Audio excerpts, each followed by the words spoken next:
SpaceX is having a tough week. The company is struggling with its launch vehicles, and most recently SpaceX had to inspect its orbital launch mount following the latest static fire on B7.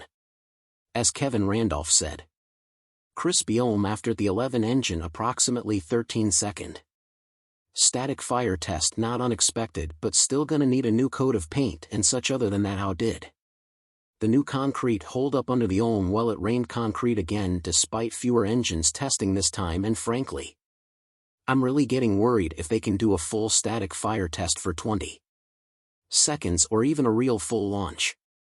It's more than likely that SpaceX will have to end up using something other than concrete, especially if they want rapid reusability. On the other hand, SpaceX is also having problems with its workhorse rocket. For the second time in less than 2 weeks, SpaceX has indefinitely delayed a Falcon 9 launch after discovering apparent issues with the rocket less than a day before liftoff. Japanese startup iSpace's misfortune also marks the 8th time in less than 2 months that SpaceX has delayed or aborted a Falcon 9 launch for unspecified technical reasons less than 24 hours before liftoff.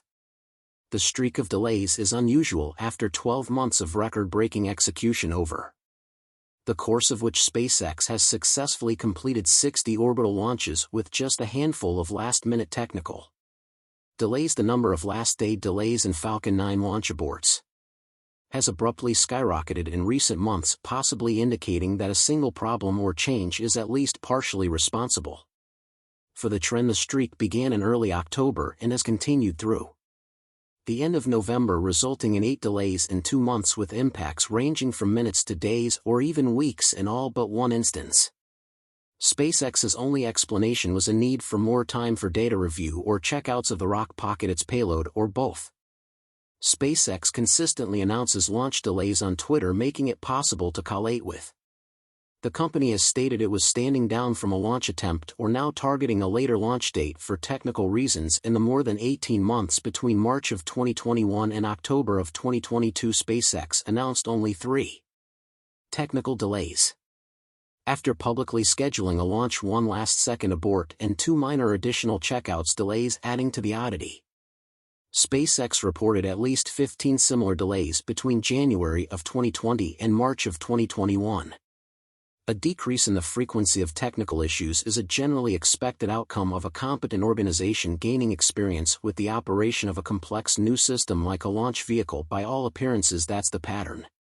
SpaceX was following a drastic drop in the number of technical launch aborts even as the pace of Falcon 9 launches soared to new heights, but within the last few months the frequency of technical delays has skyrocketed from close to 0 to higher than any point in recent SpaceX history. Without context, it's impossible to say if there is an invisible thread connecting the recent string of delays. There are many possible explanations, including workforce fatigue, management changes, policy changes, and factory issues. It's even possible that the seemingly sudden onset was caused by an intentional change of risk posture, for example, increasing sensitivity to off-nominal signals that had been observed before, but were discounted enough to avoid launch delays as part of its effort to continually improve existing systems and processes. SpaceX could have changed things too much or removed one too many steps. While unlikely, it's also possible that the recent uptick in delays is merely a coincidence. Regardless, if the trend continues, it will be difficult for SpaceX to increase its launch cadence any further, particularly towards CEO Elon Musk's stated goal of 100 launches is in 2023. Delays also increased launch costs and disrupt customer plans, incentivizing a return to smoother operations as quickly as possible. What's most concerning is a recent pair of unrelated launches that have become indefinitely delayed. Starlink 2-4, which was first scheduled to launch on November 18, has yet to receive a new launch date after SpaceX apparently discovered problems after a Falcon 9 static fire test on November 17, less than 2 weeks later. SpaceX has indefinitely delayed a second Falcon 9 launch, which was the Japanese startup iSpace's first moon landing attempt. After further inspections of the launch vehicle and data review, ultimately launch delays are a fundamental part of spaceflight, and it's better to keep a rocket on the ground when there is any uncertainty about its readiness for flight. Nonetheless, big changes in the frequency of delays are still noteworthy, especially When SpaceX itself does not typically explain the cause of delays for non-NASA missions, SpaceX has several more Falcon 9 launches firmly scheduled in December. It remains to be seen how exactly the indefinite delays of Starlink 2-4 and Hakuto will impact those upcoming launches. Starlink 4-37, for example, was scheduled to launch from the same pad as Hakuto as early as December 6, but that date will slip for every day Hakuto is delayed. A SpaceX ship test with recovering Hakuto's Falcon 9 fairing appears to be heading back to port, indicating a delay of at least 2 or 3 days in the meantime. Let's switch over, but after years of blood and sweat in the making since the very first test flights at Boca Chica in 2019. SpaceX has now entered the final leg of preparations to launch the single largest and most powerful rocket ever created. Starship this month. December 2022 could be the golden time we finally see a fully realized Starship Super Heavy launch into orbit. Let's find out everything in first publicly unveiled in September of 2016. This fully reusable next-generation rocket that eventually became today's stainless steel Starship was tentatively scheduled to begin orbital flight testing in 2020. About 2 years after that first announcement, CEO Elon Musk unexpectedly sacrificed years of development work on Starship structures when he decided to replace the rocket's carbon fiber composite airframe with stainless steel. Years later, it's hard to say if that decision was the right one, but Starship development has been surprisingly unperturbed by such an immense last-second design change towards more recent milestones. In August, Musk said that SpaceX's first successful orbital Starship launch would probably occur between 1 and 12 months from then. While Musk was saying almost the same thing last year, the CEO now believes Starship's first orbital launch attempt could happen as early as next month, September 2022, and simultaneously Musk believes the first orbital launch attempt could be successful, although it's not entirely clear how he defines success. Less optimistically, his August 2 tweet also implied he wouldn't be surprised if it takes SpaceX a year and multiple attempts to achieve Starship's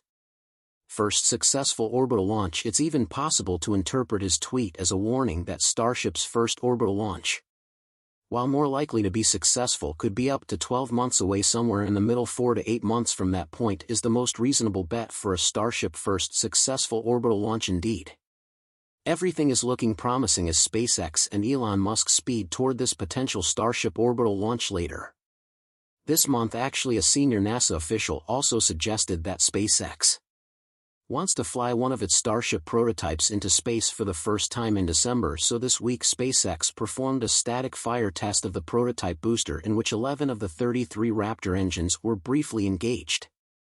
SpaceX later confirmed via Twitter that 11 of the 33 engines fired during the test. The company didn't disclose the total power of the test, but assuming each engine was engaged at full throttle, that's about 5.61 million pounds of thrust. All 33 Raptor 2 engines are expected to produce around 3 times that power. During the previous static fire test, November 14, ground teams engaged 14 booster engines. CEO Elon Musk chimed in shortly thereafter, saying next test is about 20 seconds of firing with max oxygen field to test autogenous pressurization possible. Probably one more static fire, then orbital launch attempt.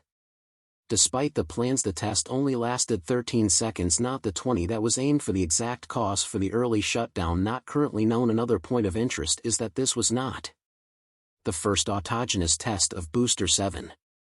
That was also tested during Booster 7's second static fire. Lastly, Elon reported after yesterday's test there would be at least one more static fire before SpaceX proceeds with an orbital launch attempt. If plans hold, then the next test is likely to be a full 33-engine static fire. The booster's upper stage Ship 24 is ready to go as SpaceX re-tested its 6 Raptors September 8.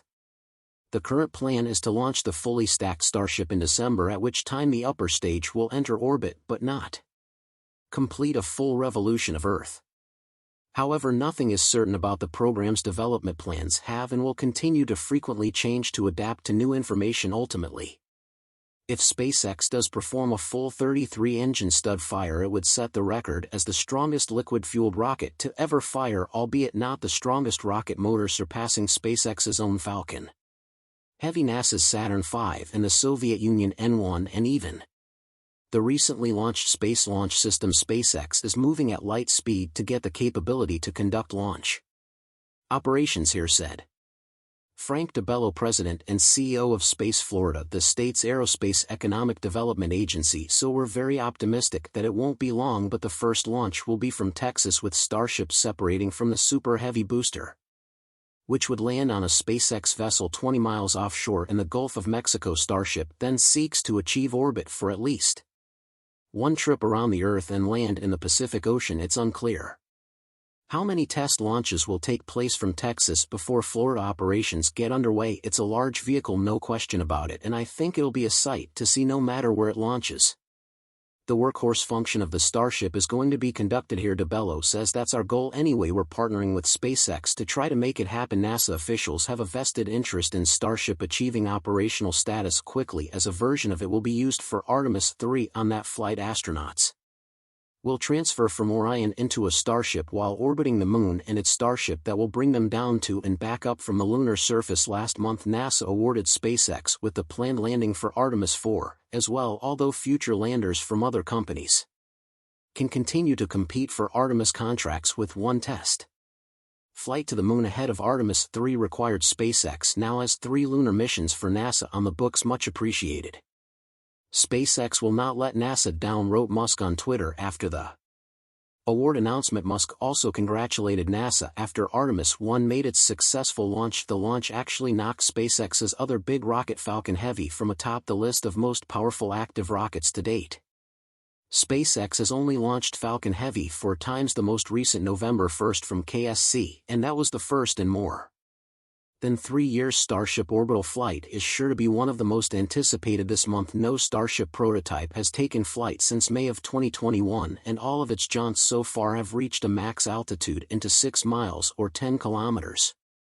So SpaceX's desire to fly an orbital mission with Starship prompted a lengthy environmental review by the U.S. Federal Aviation Administration (FAA), and there's still several things to finish up. That FAA review, called a programmatic environmental assessment, examined Starship activities at Starbase, SpaceX's facility near the city of Brownsville in South Texas. The FAA concluded the assessment in June following numerous delays from late 2021 due to the need to consult with other agencies and deal with public comments. The FAA said this summer SpaceX needs to take 75 actions to reduce its environmental impact on the area. The FAA has shared that the agency will grant an orbital launch license only after SpaceX provides all outstanding information and the agency can fully analyze it. Despite by the timelines, the world still always focuses on the massive future that SpaceX has for spacecraft that will soon be the vessel that will arrive on Mars and bring humans to a neighboring planet.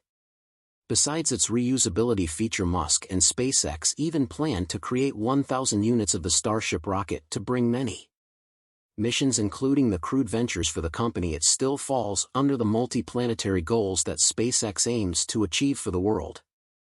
Thank you so much for watching and hope to see you next time. Bye.